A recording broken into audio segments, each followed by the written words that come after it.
السلام چلتے چلتے آپ نے آسمانوں کی سیر ہوئی. حضور پہلے آسمان پر گئے. ہر آسمان پر جب کسی نبی کی جو ڈیوٹی تھی وہ پوچھتے کون ہے تو فرمایا جاتا محمد. پوچھا جاتا کیا ان کو بلایا گیا ہے تو کہا جاتا حضرت جبرائیل کہتے ہاں ان کو بلایا گیا ہے. اب وہ دروازہ کھولا جاتا, حضور انبیاء سے ملاقات کرتے. یوں چلتے چلتے ہر آسمان پر کسی نہ کسی نبی سے ملاقات ہوتی. پھر حضور علیہ السلام جنت المالا پہنچے اور یہ وہ مقام ہے جس کے اوپر عرش معلا ہے, جس پر اب سرکار علیہ السلام سدرۃ المنتہا عرش معلا پر پہنچے, جہاں پر حضرت جبرائیل نے عرض کیا حضور یہاں تک تو میں آپ کے ساتھ چل سکتا ہوں, اگر اس سے آگے گیا تو میرے پر جل جائیں گے. میرے پر کیا ہو جائیں گے؟ جل جائیں گے. جہاں حضرت جبرائیل کے مرتبے کی انتہا تھی وہاں سے ہمارے آقا کے مرتبے کی ابتدا ہو رہی تھی. حضور علیہ السلام آپ اوپر گئے. نبی اکرم صلی اللہ علیہ وسلم نے پھر اللہ تبارک و تعالیٰ سے ملاقات ہوئی, جس کا ذکر رب ذوالجلال نے سورہ نجم میں فرمایا. فرمایا والنجم اذا هوى ما ضل صاحبكم وما غوى وما ينطق عن الهوى ان هو الا وحي يوحى علمه شديد القوى ذو مرة فاستوى وهو بالافق الاعلى ثم دنا فتدلى فكان قاب قوسين او ادنى فاوحى الى عبده ما اوحى. المختصر اس کا ترجمہ مفہوم یہ سن لیں. اللہ تبارک و تعالیٰ نے سرکار کو جب معراج کروائی تو فرمایا کہ یہ وہ تارا ہے جو نکلا ہے, اور فرمایا وَالنَّجْمِ إِذَا هَوَى مَا ضَلَّ صَاحِبُكُمْ وَمَا غَوَى. حضور علیہ السلام اس راستے سے نہ آگے پیچھے ہوئے, سیدھا چلے. مَا ضَلَّ صَاحِبُكُمْ وَمَا غَوَى وَمَا يَنطِقُ عَنِ الْهَوَى. فرمایا یہ وہ نبی ہیں جو اپنی خواہش سے کچھ نہیں بولتے, جب بھی بولتے ہیں رب کی وحی بولتے ہیں, جب بھی بولتے ہیں رب کا پیغام سناتے ہیں. زبان ان کی ہے, کلام رب کا ہے. پھر فرمایا یہ اپنے رب سے ملے, اور پھر فرمایا اتنے قریب ہوئے جتنی دو کمانیں قریب ہو جاتی ہیں. پھر ان کے رب نے ان کی طرف وحی فرمایا, ان سے باتیں کی. فرمایا وہ باتیں کی جو رب نے باتیں کی, راز و نیاز کی باتیں تھی, نہ آپ کو پتا نہ مجھے پتا. یہ وہ باتیں تھی جو رب نے کسی کو نہیں بتائی, سرکار سے ہوئی, وہ جانے ان کا رب جانے, رب جانے اور ان کا حبیب جانے, وہ باتیں ہوئی. اب نبی اکرم صلی اللہ علیہ وسلم کو معراج کے اس سفر میں جنت کی سیر کروائی گئی. جنت کے اندر نبی اکرم صلی اللہ علیہ وسلم کو 4 نہریں دکھائی گئی. کتنی نہریں دکھائی گئی؟ 4 نہریں. اور اس کا ذکر اللہ نے قرآن میں ایک جگہ ارشاد فرمایا مثل الجنۃ التی وعد المتقون فیہا انہار من ماء غیر آسن وانہار من لبن لم یتغیر طعمہ وانہار من خمر لذۃ للشاربین وانہار من عسل مصفى. رب نے فرمایا کہ اللہ میں نے اپنے حبیب کو 4 نہریں دکھائی. نمبر 1, پہلے نمبر پر میں نے حضور کو پانی کی نہر دکھائی. دوسرے نمبر پر میں نے حضور کو دودھ کی نہر دکھائی. تیسرے نمبر پر میں نے حضور کو شراب طہور پاک شراب کی نہر دکھائی. چوتھے نمبر پر میں نے حضور کو شہد کی نہر دکھائی. 4 نہریں سرکار کو دکھائی گئی.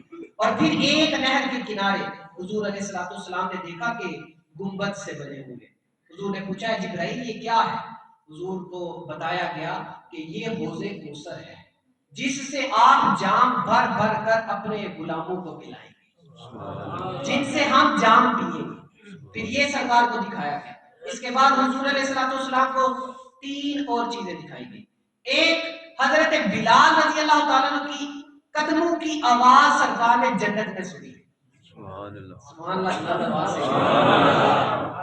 سرکار کے یہ وہ غلام ہیں جن کی خرید و فروخت ہوتی تھی, لیکن سرکار سے نسبت ہوئی تو جنت میں قدموں کی آواز آنا شروع ہو گئی. پھر دوسرے نمبر پر سرکار نے صدیق اکبر رضی اللہ عنہ کے محل کو دیکھا جنت. سرکار نے فرمایا وہ محل ریشم کا محل تھا.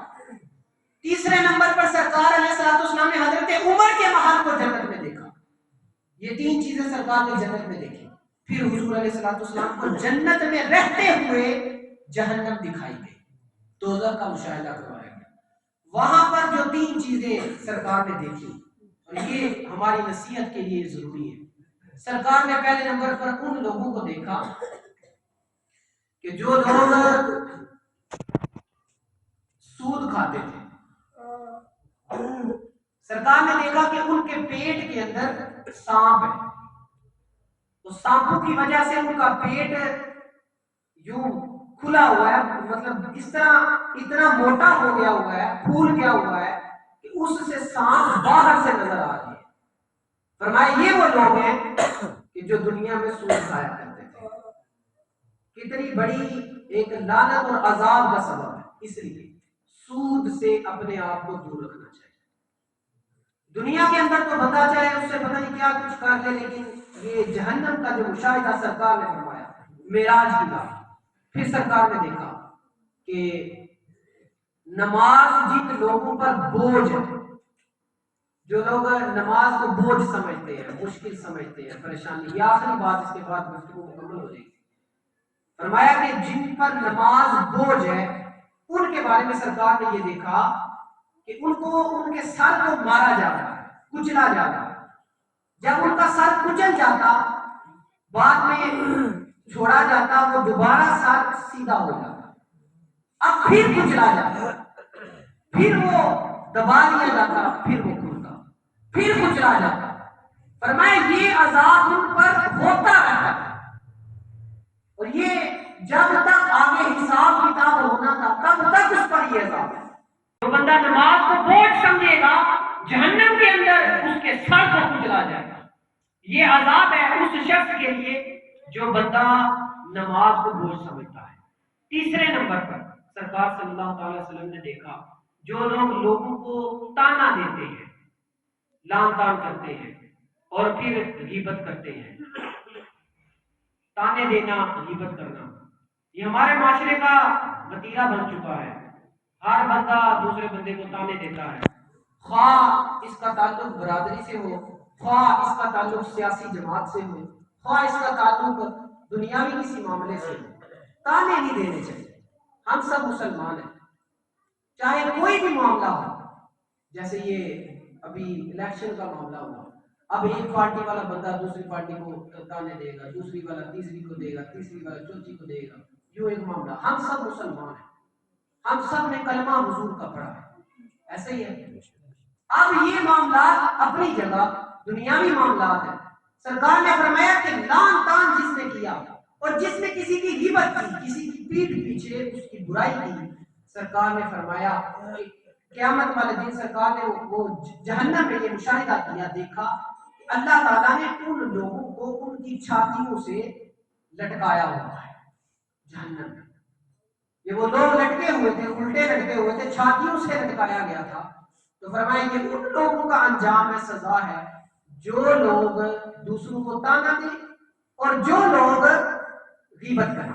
تو یہ دونوں بھی گناہ کبیرہ. آخر میں جو یہ سارے واقعے، اس کو اختصار کے ساتھ میں نے آپ کے سامنے رکھا، کئی چیزیں اس میں ایسی اور بھی ہیں جو اس واقعے میں معراج سے تعلق رکھتی ہیں. ہمیں اس سے سیکھنے کو چند باتیں ملتی ہیں جو ہم نے اپنے دل میں یاد رکھنی ہے. کیا چیزیں ملتی؟ ایک تو ہے تعظیم مصطفیٰ، کہ اللہ تعالیٰ نے یہ واقعہ معراج جو سرکار کو کروایا، اس سے سرکار کی عظمت اور بلند ہو گئی.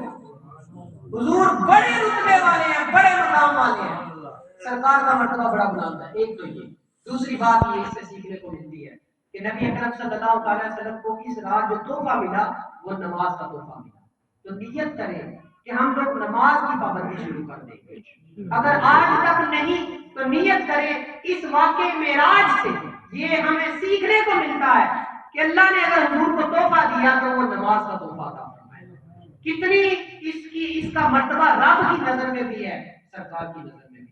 پھر جو جنت کے مشاہدات ہیں، جو جنت ہے، فرمایا کہ جنت میں جانے کی تیاری کرو. جو جنت کے مشاہدات کروائیں گے یہ اسی وجہ سے تھے. حضرت ابراہیم نے فرمایا جنت کی مٹی جو ہے یہ مٹی بڑی خوشبودار ہے، مٹی بڑی خوشبودار ہے، زرخیز ہے. فرمایا اس کی کاشتکاری کرنا چاہتے ہو تو فرمایا صبح شام ایک تسبیح پڑھ لینا. وہ تسبیح فرمایا سبحان اللہ والحمدللہ ولا الہ الا اللہ واللہ اکبر. فرمایا اس کا ذکر کرتے جاؤ ایسا ہی ہے جیسے تم جنت کے اندر کاشتکاری کر رہے ہو. اور پھر آخر میں ہمیں اس سے یہ سیکھنے کو ملتا ہے کہ جہنم میں جو عذابات لوگوں پر ہوتے ہیں ہمیں چاہیے کہ ہم ان عذابات والے کاموں سے اپنے آپ کو دور کر لیں. رب ذوالجلال کی بارگاہ میں دعا ہے جو کچھ سنا یاد رکھ کر عمل کرنے دوسروں کو جانے کی توفیق عطا فرمائے. آمین. بجائے نبی کریم صلی اللہ علیہ وسلم.